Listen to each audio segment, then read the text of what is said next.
बिस्मिल्लाहिर्रहमानिर्रहीम। तो जी अस्सलाम वालेकुम रहमतुल्लाहि व बरकातहू। की हाल है सज्जनों जी मित्रों, ठीक ठाक हो? उम्मीद कर दियाँ सारे अल्लाह के फजल नाल बिल्कुल ठीक ठाक होंगे, वल राजी होंगे। अज जनाब साढ़ा विलाग होएगा, घर का विलाग होएगा। अज असीं बना लगे जनाब अपनी स्टील की सीढ़ी और एक बड़े डिजिटल अंदाज के नाल सारा समान साढ़े को जनाब मौजूद है। यह एक सामने पहले जनाब पिलर तैयार किया है, ये डिज़ाइन के मुताबिक सारी सीढ़ी तैयार करने। आओ तो पहले जी सिंगल सीढ़ी जी है इस टाइम वह व्यू चेक करवाने, फिर इंशाल्लाह सीढ़ी जो लग जाएगी फाइनल लुक तो फिर देंगे। यह सारी सीढ़ी असीं जनाब लानी है। यह थोड़ा कुत्ते भी है और तो दो तीन जंगले ने, और यह जनाब का पाइप है जो सारा कट वड़ के लाना।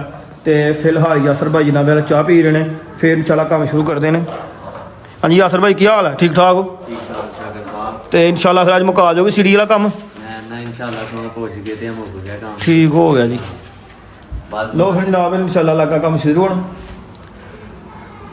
यह एक जो पावा यह तैयार किया है, ये मुताबिक सारी सीढ़ी तैयार होगी। यह सारे वो इस्तेमाल शुदा औजार ने, मतलब जो सीढ़ी में लगने ने किल कांटे, यह वो उन्हें बालां मल्टी सारे रंगा मौजूद ने जी। यह भी सारा तोड़ा लगेगा।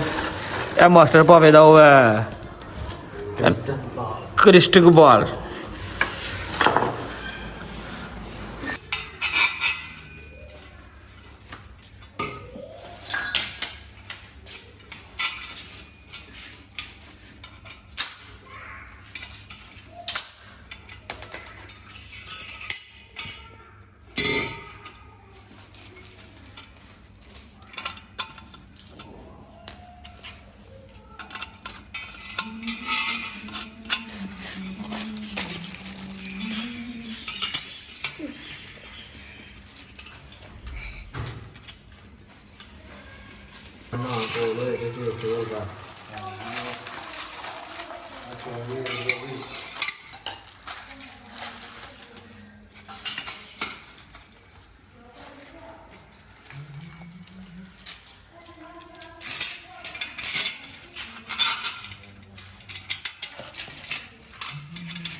लो जनाब कुछ सपोर्टा में बाल चढ़ गए हैं और कुछ उस्ताद होरी चाढ़ रहे हैं, और कुछ जी जनाब लैन सीधी करके मीना बनाई शुरू है। एंच टेप के नाल सारा ना वनीयर नाल एंच टेप ने मेन के तो सपोर्टा यासर भाई ला रहे हैं। 1 2 3 4 5 6 7 यासर भाई उत्ते भी लगने। हाँ जी उत्ते भी लगने आ साइड ते ए साइड ते ठीक। वो परली साइड जी है ठीक हो गया।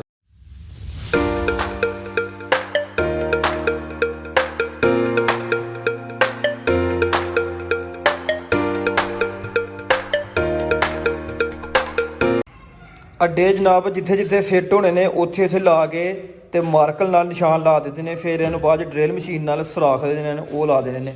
ऐसे देख रहे हो कि जिथे जिथे सराख मार लेने ने मार्कर नाल निशान ला देते हैं। सारे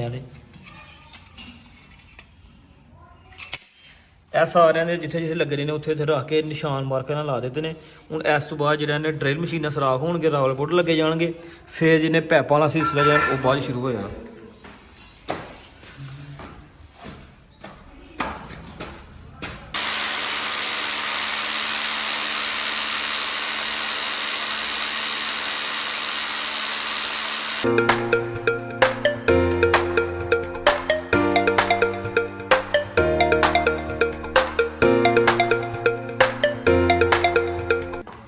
सपोर्टा जी ने रावल जो सराख वजे ने इन्होंने लगे रखना।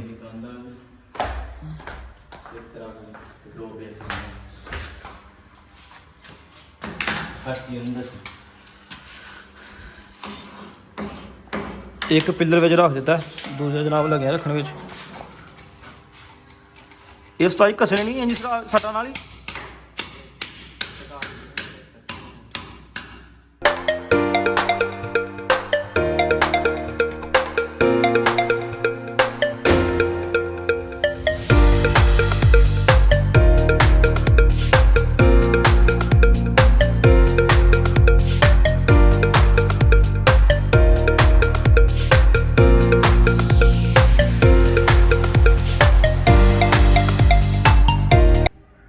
ਜਨਾਬ ਸਾਰੇ ਸਰਾਖਾਂ ਵਿੱਚ ਜਿਹੜੇ ਨੇ ਸਪੋਰਟਾਂ ਉਹ ਲੱਗ ਗਈਆਂ ਨੇ। ਹੁਣ ਇਹਨਾਂ ਨੂੰ ਚਾਬੀ ਦੇ ਨਾਲ ਕੱਸਣਾ ਔਰ ਜਿਹੜੀ ਉਹਨਾਂ ਨੇ ਵੈਲਡ ਘੱਟ ਕੀਤੇ ਨੇ ਇਹਨਾਂ ਨੂੰ ਸਾਰੀ ਸਾਈਡ ਤੋਂ ਵੈਲਡ ਵੀ ਕਰਨਾ ਤਾਂ ਕਿ ਇਹਨਾਂ ਦੀ ਸਪੋਰਟ ਆ ਨਾ ਮਜ਼ਬੂਤ ਹੋ ਜੇ। ਉਸ ਤੋਂ ਬਾਅਦ ਫਿਰ ਇਹਨਾਂ ਦੇ ਪੈਪ ਪਾਣੇ ਸ਼ੁਰੂ ਹੋ ਜਾਂਦੇ ਨੇ। ਉਹਦਾ ਮਾਸਟਰ ਸਪੋਰਟ ਹੈ ਉਹਦੇ ਵਿੱਚ ਜਨਾਬ ਉਹ ਬਾਇਲਾਂ ਯਾਸਰ ਬਾਈ ਪਾ ਰਹੇ ਨੇ।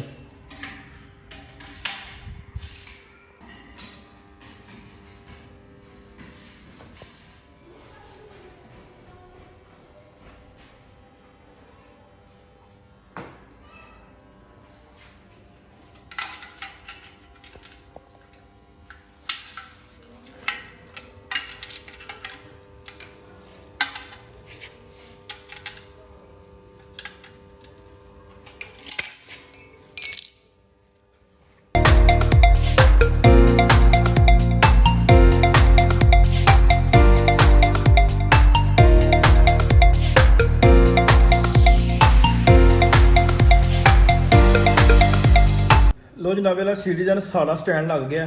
ਬਸ ਹੁਣ ਛੋਟੇ ਪਾਈਪ ਵਿੱਚ ਪਾਉਣ ਵਾਲੇ ਰਹਿ ਗਏ ਨੇ ਤੇ ਟਾਈਮ ਹੋਗਾ ਇੱਕ ਦਾ ਰੋਟੀ ਦਾ ਟਾਈਮ ਹੋ ਗਿਆ ਤੇ ਉਸਤਾਦ ਥੱਲੇ ਦੇ ਕਿੰਨੇ ਬੈਠੇ ਰੋਟੀ ਖਾਣ। ਇਹ ਸੀੜੀ ਦਾ ਸਾਰਾ ਸਟੈਂਡ ਜਿਹੜਾ ਨਾ ਇੱਕ ਵਾਰੀ ਸਾਰਾ ਲੱਗ ਗਿਆ। ਹੁਣ ਇਹਨਾਂ ਜਗ੍ਹਾ ਵਿੱਚ ਪਾਈਪ ਪਾਉਣੇ ਨੇ ਬਰੀਕ ਤੇ ਸਾਰੀ ਜਿਹੜੀਆਂ ਸੀੜੀਆਂ ਨੇ ਬਿਲਕੁਲ ਇੰਨੀਆਂ ਕੰਪਲੀਟ ਤਿਆਰ। ਹੁਣ ਪਹਿਲਾਂ ਖਾਣਾ ਖਾ ਲਈਏ। ਮਾਸ਼ਾਅੱਲਾ ਜੀ ਪਲਾਓ ਬਣ ਕੇ ਆ ਗਿਆ। ਖਾਣਾ ਬਿਲਕੁਲ ਜਨਾਬ ਰੈਡੀ ਹੈ।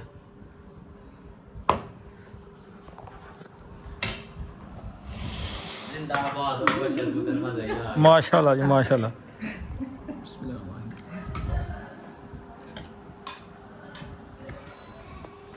ਲੋ ਜੀ ਨਾ ਪਹਿਲਾਂ ਖਾਣਾ ਖਾਣ ਤੋਂ ਬਾਅਦ ਨਾ ਪੈਪ ਜਿਹੜੇ ਨੇ ਛੋਟੇ ਉਹ ਉਹਨਾਂ ਦੀ ਫਿਟਿੰਗ ਹੋਣਾ ਸ਼ੁਰੂ ਹੋ ਗਈ ਆ। 4 ਪੈਪ ਜਿਹਨੇ ਫਿੱਟ ਕਰ ਦਿੱਤੇ ਨੇ ਉੱਤੇ ਵਾਲੇ ਸਟੈਂਡ ਦੇ। ਬਾਕੀ ਕੁਝ ਇਹ ਪੈਪ ਰਹਿ ਗਏ ਨੇ ਪਾਉਣ ਵਾਲੇ, ਕੋਈ ਥੱਲੇ ਵਾਲੀ ਸਾਈਡ ਤੇ। ਉੱਤੇ ਵਾਲੇ ਪੈਪ ਜਿਹੜੇ ਨੇ ਪੈ ਗਏ ਨੇ ਔਰ ਫਿਟਿੰਗ ਹੋਣਾ ਸ਼ੁਰੂ ਹੋ ਗਈ ਹੈ। ਲੋ ਜਨਾਬ फ्रंट साइड बिल्कुल मुकम्मल कंप्लीट हो गई है और दूसरी साइड भी कंप्लीट हो गई है।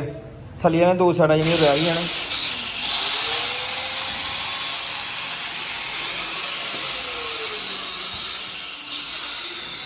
इधर जो मैं कोले खड़े कर देते हैं। इधर जो पैप इधर साइड ला लवेंगे।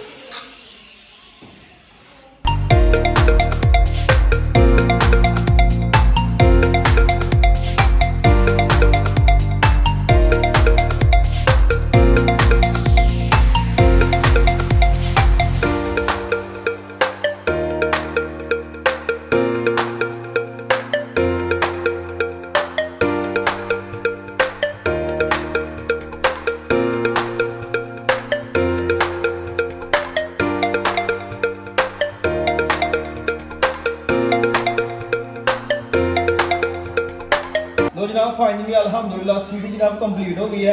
एंड वाले प्रासल जो जनाब वो थले टोपियां जो अपना रीलन दियाँ वो ला रहे हैं। आओ तो मैं सीढ़ी रिजल्ट करवाना। माशाल्लाह यासर भाई ने बहुत ही खूबसूरत और अच्छे डिजाइन में सीढ़ी जनाब बनाई है। माशाल्लाह बहुत ही जबरदस्त सीढ़ी जनाब।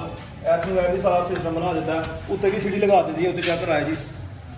और इस साइड से मान जो है दीवार में लगा देती है ताकि बच्चे बुच्चे खेलते हैं तो इस साइड तो थले ना डिग पैन। और सीढ़ी बहुत ही माशाल्लाह जबरदस्त किस्म की जनाब लग गई है।